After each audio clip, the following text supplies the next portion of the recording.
Amen. Praise God.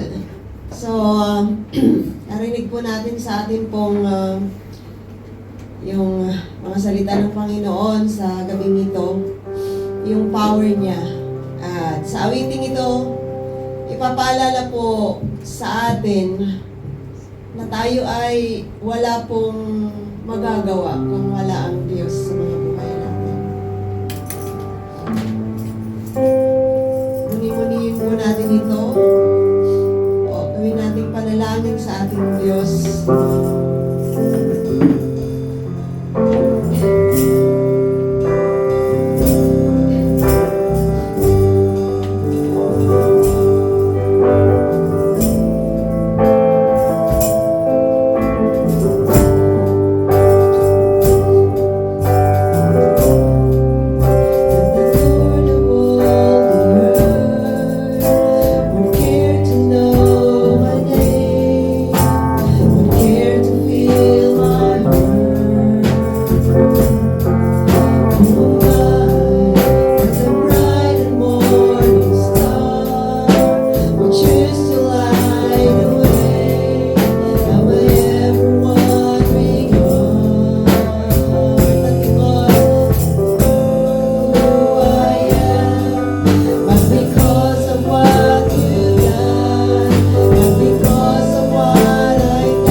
Kami, Panginoon, ay maging anak ninyo sa pamamagitan ng Panginoong Jesus, the firstborn among the dead. At kung ano, Panginoon, ang inyong pinangakong buhay na walang hanggan, ang salvation, hindi lamang, Panginoon, sa mga pagkakataon na kami may problema, kundi sa lahat ng pagkakataon, O Lord God, even to eternity, O Lord God. Patuloy ang kaming mananalig, pangahawakan namin ang inyong pangako. At patuloy po naming dalangin, O Diyos, mula sa palaala nyo sa inyong mga salita, O Lord God, na naway patuloy na tumaas ang aming pananampalataya sa inyo. At Lord, you have given us that instruction, Lord, that Lord, lalago kami, Panginoon, by hearing and hearing the word of God, your word, O Lord God. Yun po yung aming pong pagkain. Nawa, O Lord God, ay patuloy po namin itong kainin, O Lord God. Pagmuning-munihan sa aming mga buhay at ipamuhay po namin, Lord. Patuloy po namin dalangin na tunay nga pong i-fix namin ang aming mga mata, O Lord God. And when we are fixing our eyes to you, Lord, tunay nga pong sa inyo po yun nakatuon. Sa inyo lamang po yun, Panginoon. At hindi po namin pwedeng ibaling sa iba dahil ito po ay fixed, O Lord God, sa inyo. At tunay nga po, Ama, na hindi ito maaalis dapat, O Lord God, when we choose to fix our eyes in you. Tunay nga, Ama, na salamat dahil alam po namin na kayo, O Diyos, ay trustworthy. You are more than enough. You are ever powerful, Lord God. At tunay, O Diyos, na kayo lamang ang aming pong pinupuri. Susundin, Panginoon, at paglilingkuran ng aming pong mga buhay, Lord. May you continue, Panginoon, to guide us, O Lord, in everything that we are going to do, in every plan, O Lord God, that we are going to make, O Lord, in every situation in our lives, Lord. May you be our comfort, O Lord God, in every situation, every circumstances, Lord. Patuloy na kayo ang mag-glorify sa aming mga buhay, O Diyos. Kayo, O Diyos, ay aming pong sinasamba, pinupuri, dinadakila, O Lord God. Salamat, O God, sa gabing ito. Taas po natin ang ating mga kamay sa Diyos. Ang Diyos na makapangyarihan sa lahat, lumalang ng langit at lupa. Ang Diyos ng may akda ng buhay.